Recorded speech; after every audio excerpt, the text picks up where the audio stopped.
La fenêtre paramètres de Windows 10. La fenêtre paramètres, rubriques et catégories. La fenêtre d'accueil comporte une zone de recherche et une liste de 13 icônes, correspondant aux rubriques suivantes: Système, périphérique, téléphone, réseau et Internet, personnalisation, application, compte, heure et langue, jeu, options d'ergonomie, recherche, confidentialité et mise à jour et sécurité. Ces icônes sont disposées sur 3 lignes.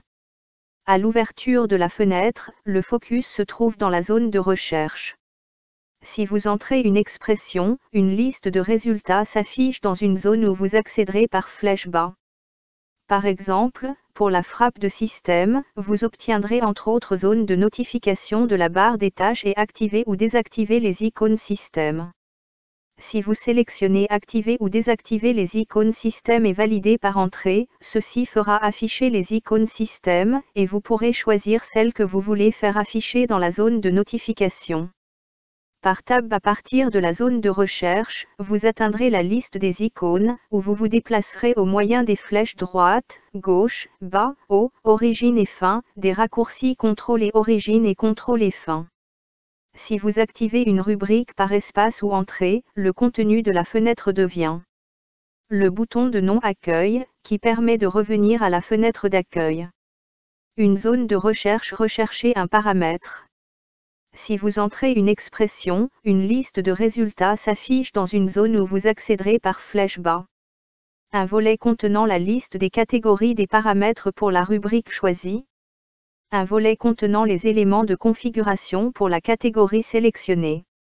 Le focus est dans la zone de recherche. Vous devrez tabuler pour atteindre la liste des catégories. Vous pourrez également frapper majuscule et tab pour atteindre le bouton accueil, si vous désirez revenir à la fenêtre d'accueil. Vous vous déplacerez dans la liste des catégories au moyen des flèches bas, haut, fin et origine, et dans la zone de contenu par tabulation. Quand vous avez atteint la catégorie souhaitée, vous devrez l'activer par entrée. Vous passerez de la liste des catégories au contenu par tab. Les choix se font au moyen de boutons. Vous changerez leur état entre activé et désactivé par espace. Vous saurez que l'état d'un bouton est devenu activé quand vous entendrez enfoncer. Quand un lien du contenu est activé, le volet des catégories n'est plus affiché. Pour revenir à l'affichage précédent, frappez retour arrière, si le focus n'est pas dans la zone de recherche. Présentation des différentes rubriques. Pour chacune des rubriques, vous trouverez ci-dessous les catégories disponibles. Pour certaines d'entre elles, des indications de configuration seront données. Vous trouverez dans d'autres fiches des exemples d'utilisation de la fenêtre paramètres. La rubrique système. Les catégories sont affichage, son, notifications et actions, assistant de concentration, alimentation et mise en veille, stockage, tablette, multitâche, projection sur ce PC, expérience partagée, presse-papier, bureau à distance, non utilisable pour la version familiale de Windows 10, information système. Notifications et actions. Vous pourrez choisir de n'obtenir aucune notification, ou de sélectionner quelles notifications seront affichées, au moyen d'une série de boutons. Alimentation et mise en veille. Vous pourrez y choisir les durées avant l'extinction de l'écran et la mise en veille du PC. Le lien paramètres d'alimentation supplémentaire ouvre le panneau de configuration sur la fenêtre options d'alimentation. Stockage.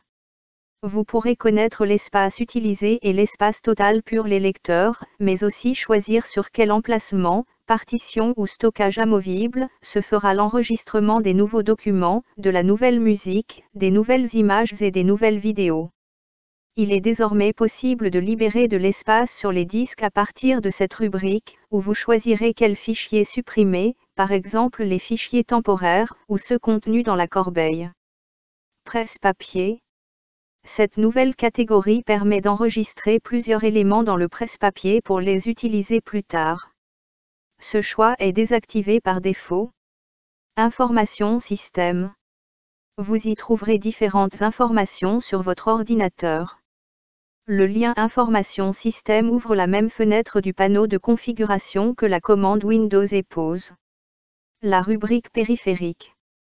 Les catégories sont appareils Bluetooth et autres, imprimantes et scanners, souris, saisie, stylet et Windows Ink, exécution automatique, USB. Saisie. Vous pourrez y activer ou non la correction automatique des fautes d'orthographe et la mise en surbrillance des mots mal orthographiés. Exécution automatique. Vous pourrez y choisir quelles actions seront effectuées au démarrage d'un lecteur amovible ou d'une carte mémoire. La rubrique téléphone. Il n'y a pas de catégorie. Vous pourrez y configurer l'association entre votre téléphone et votre ordinateur. La rubrique réseaux et Internet. Les catégories sont État, Wi-Fi, Ethernet, accès à distance, VPN, mode avion, point d'accès sans fil mobile, consommation de données, proxy. La rubrique personnalisation. Les catégories sont arrière-plan, couleur, écran de verrouillage, thème, police, démarrer, barre des tâches. Écran de verrouillage. L'écran de verrouillage n'est pas accessible. Vous pourrez paramétrer Windows 10 pour que cet écran ne s'affiche pas. Pour cela, avec les versions actuelles de Windows 10, 1607 et suivantes, il suffit de renommer le dossier c2./windows/systemapp/microsoft.lockup-cw5n1h2txuv.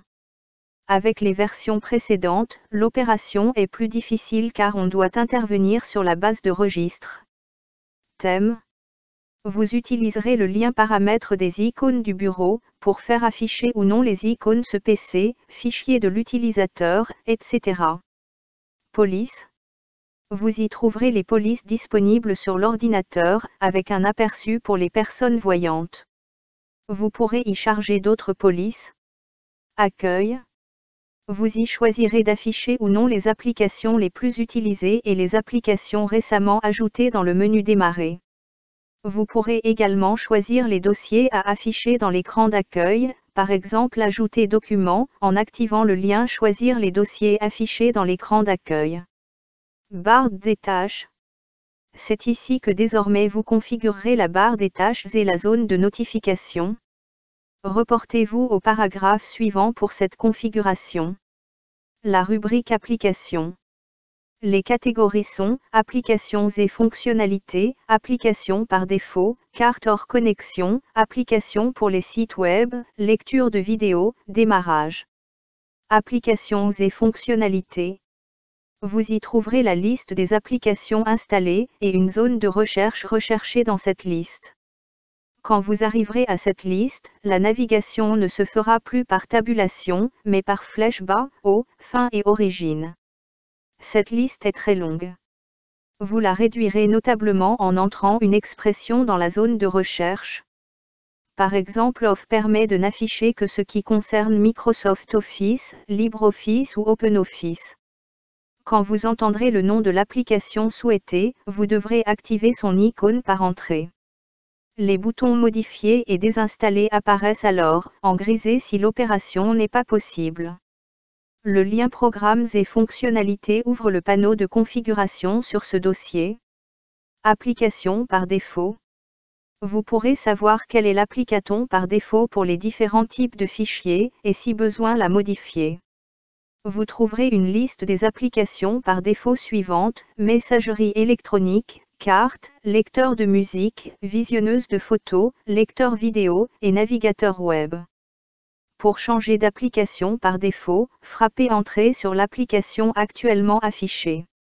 Vous pourrez alors choisir une autre application dans une liste et valider par entrée. Attention! Si votre application favorite n'est pas listée et si elle n'est pas dans le Windows Store, vous ne pourrez pas la choisir par cette méthode. Vous pourrez alors utiliser les liens Choisir les applications par défaut par type de fichier, choisir les applications par défaut par protocole, et définir les valeurs par défaut par application. Démarrage. Vous pourrez y choisir pour les applications listées, si elles doivent démarrer ou non au démarrage. La rubrique Compte. Les catégories sont vos informations, email et comptes, options de connexion, accès professionnel ou scolaire, famille et autres utilisateurs, synchronisez vos paramètres. Rappel. Si vous voulez utiliser les applications Windows ou le stockage OneDrive, synchroniser vos données entre OneDrive et vos ordinateurs ou smartphones, vous devez vous connecter avec un compte Microsoft. La rubrique Heures et langues. Les catégories sont date et heure, région, langue, voix. Date et heure. Vous pourrez choisir de régler automatiquement ou non l'heure, de choisir le fuseau horaire et les formats de date et d'heure. Voix. Le choix des voix est Microsoft Hortense, Microsoft Julie et Microsoft Paul. Vous pourrez régler leur vitesse et tester la voix. Il vous sera également possible de configurer votre microphone pour la reconnaissance vocale. La rubrique Jeux. Les catégories sont Xbox Game Bar, Capture, Mode Jeu et Réseau Xbox. La rubrique Options d'ergonomie. Les catégories sont Groupe Vision, Affiché, Pointeur de souris, Curseur de texte, Loupe, Filtre de couleur, Contraste élevé, Narrateur. Groupe Audition, Audio, Sous-titres. Groupe Interaction, Voix, Clavier, Souris, Contrôle visuel. Narrateur. Vous pourrez activer ou non le narrateur, régler la vitesse et la tonalité de la voix, Hortense, Julie ou Paul en français, choisir ce que doit vocaliser le narrateur. Clavier. Vous pourrez activer ou non les touches rémanentes, faire émettre un son quand vous appuyez sur verrouillage MAJ, verrouillage NOM, etc. Souris. Il est possible d'utiliser le pavé numérique pour déplacer la souris à l'écran. La rubrique Recherche. Les catégories sont Autorisations et historiques, Recherche dans Windows. Autorisations et historiques. Vous pourrez configurer le filtre adulte, strict, modéré ou désactivé, activer ou non la recherche dans le cloud Windows, activer ou non l'historique des recherches, effacer l'historique. Recherche dans Windows. Vous pourrez choisir entre une recherche classique ou avancée, exclure des dossiers de la recherche. La rubrique Confidentialité. Les catégories sont Groupe Autorisation de Windows, Général, Entrée manuscrite et personnalisation de la saisie, Diagnostics et commentaires, Historique des activités. Groupe Autorisation Windows, Voix. Groupe Autorisation pour les applications, Localisation, Caméra, Microphone, Activation vocale, Notification, Information sur le compte, Contact, Calendrier, Appel téléphonique, Historique des appels, Courrier électronique, Tâches, Messagerie, Radio, Autres appareils, Applications en arrière-plan, Diagnostic de l'application, Téléchargements automatiques de fichiers, Documents, Images, Vidéos, Système de fichiers. Indications. Dans la catégorie Entrée manuscrite et personnalisation de la saisie, le bouton correspondant à l'élaboration d'un dictionnaire de l'utilisateur à partir de ses données et de modèles d'écriture manuscrite est décoché. La rubrique Mise à jour et sécurité. Les catégories sont Windows Update, optimisation de la distribution, sécurité Windows, sauvegarde, résolution des problèmes, récupération, activation, localiser mon appareil, espace développeur, programme Windows Insider. Vous avez la possibilité de sauvegarder vos fichiers sur un autre lecteur puis les restaurer si les originaux sont endommagés ou perdus. Il est également possible de créer une image système qui servira à restaurer Windows si besoin. Exemple de manipulation, configurer la barre des tâches et la zone de notification. Rappel. Pour cette configuration, vous activerez la rubrique Personnalisation, puis la catégorie barre des tâches. Les modifications sont immédiatement prises en compte, sans que vous ayez besoin de les confirmer. Configurer la barre des tâches. Vous pourrez désactiver les boutons masquer automatiquement la barre des tâches en mode bureau et en mode tablette. Activer le bouton Utiliser des petits boutons dans la barre des tâches. Choisir en bas dans la liste déroulante position de la barre des tâches. Choisir jamais dans la liste déroulante combiner les boutons de la barre des tâches. Configurer la zone de notification. Vous disposez des deux liens suivants, sélectionnez les icônes à afficher dans la barre des tâches et activez ou désactivez les icônes système.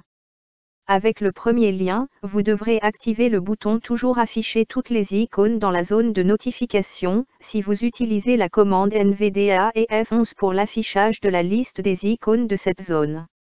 Avec le second lien, vous pourrez choisir quelles icônes système vous désirez afficher dans la zone de notification.